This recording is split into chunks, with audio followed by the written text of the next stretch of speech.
দীপার বানানো খাবার খেয়ে সবাই প্রশংসা করে। ওদিকে চারু মায়ের ছোঁয়ার ভিডিও দেখে সোনার জন্য খাবার বানিয়ে সূর্য আর চারু সোনাকে দিতে আসে। সোনা বলে, খাবারটা কে বানিয়েছে? চারু বলে, কে আবার? আমি বানিয়েছি। এরপর সূর্য নিচে এসে মায়ের ছোঁয়া ভিডিও দেখে বলে, এটাকে দীপার হাত। এই নিয়ে ভাবতে থাকে। তখনই চারু এসে ভিডিওটা দেখে বল, মনে হচ্ছে বিগ বং অ্যাপেটাইট। আর এটা তো এসজি। এদিকে দীপা আর বাকি স্টাফরা মিলে সাক্ষ্যদেব বাবুকে নিয়ে হাসি ঠাট্টা করে।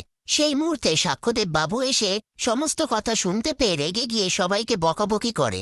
আর দীপা সবাইকে বাঁচাতে সাক্ষ্যদেব বাবুকে বলে, আমরা তো অনেকেই অফিসের বসকে নিয়ে হাসি ঠাট্টা তামাশা করি, সারাদিন আমরা এত খাটাখাটনির পর গল্পগুজব করলে এতে অন্যায়ের কি আছে? কিন্তু সাক্ষ্যদেব বাবু কোনো কথা শুনতে চায় না। পাশ থেকে নন্দা সাক্ষ্যদেব বাবুকে বলে, আমরা এই ভিডিওটার কারণেই এত খুশি।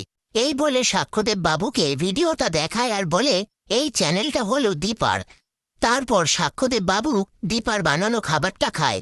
সেই মুহূর্তে সাক্ষ্যদেব বাবুকে একজন ফোন করে আর সাক্ষ্যদেব বাবু সেখান থেকে খাবারের পার্সেল নিয়ে তড়িঘড়ি করে বেরিয়ে যায়। সেটা দেখে দীপা নন্দাকে বলে, স্যার ওরকম করে বেরিয়ে গেলেন কেন? নন্দা বলে, বলেছিলাম না স্যারকে যেরকম দেখছো উনি সেরকম নন।